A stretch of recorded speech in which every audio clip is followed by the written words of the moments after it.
they're now close to approving, and they have a supermajority in their legislature, $150,000 loans for who?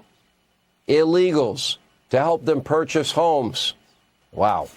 Can't make it up. Here with reaction, Texas Senator Ted Cruz. Ted, Senator, you're feeling the brunt of this in Texas. You see what she's doing. She's running. She's hiding. She's trying to run out the clock. And now she says no tax on tips. And meanwhile, she was the tie-breaking vote that empowered the IRS to go after service workers. She said the border was secure.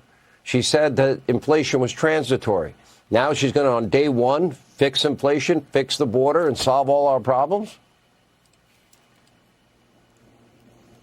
Well, look, Kamala is running a fundamentally dishonest campaign. You know, you referenced just there day one. Day one was 4 years ago.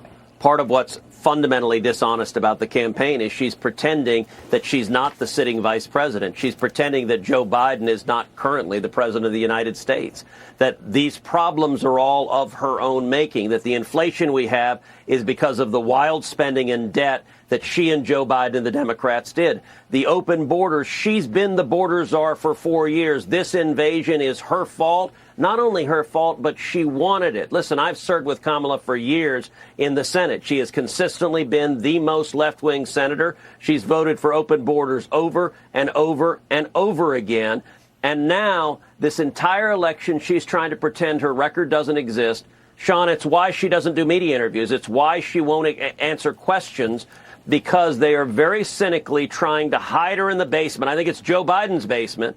And I'll point out, by the way, my reelection campaign in Texas, my opponent, Congressman Colin Allred, every bit as left-wing as Kamala Harris. He's doing the same strategy. He's been over 60 days without doing a press conference. He doesn't answer questions. I think Joe Biden and Kamala and Colin Allred are all in the same basement. They're all there for the same reason, which is they cannot defend their left-wing open borders record.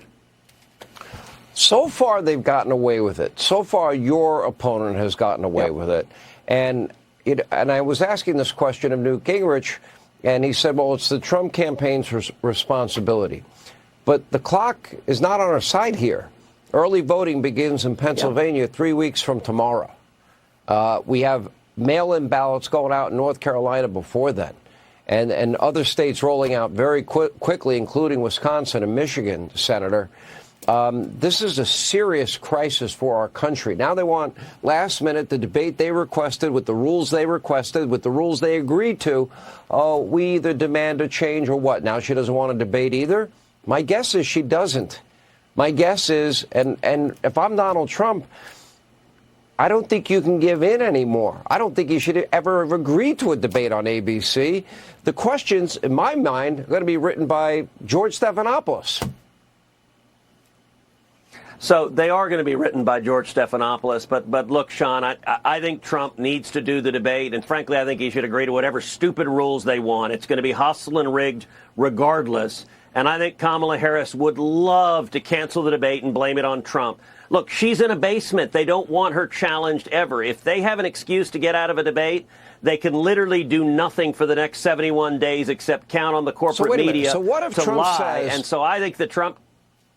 Well, what if he says, we already agreed to the rules. Either accept the debate that you agreed to or, walk away and hide.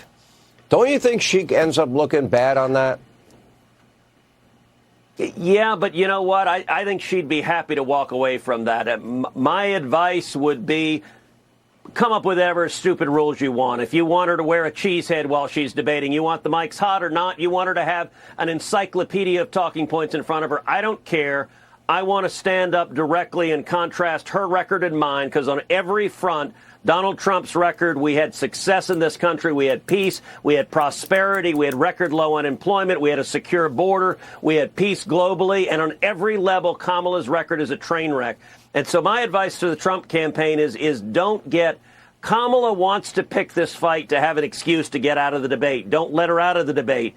We need her there, because without a debate, her campaign will never answer a single question between now and Election Day. And that's their only hope of winning, is focus on joy and hope he changes stuff and not her disastrous record. Trump is known for the art of the deal. How about this deal? I'll agree to your rule change. You agree to a second debate. and then put the ball back in her court. Look, I think he can try. It's the art of the deal. I think he can try, but she'll say no. She'll say no. She will not agree to a Fox debate. By the way, Trump is happy to go in front of whatever communists you put in front of him as the moderators. They're all hostile to him because he's got the truth in her hands. She's trying to lie and cover up her record. Colin Allred, my opponent's doing the exact same thing.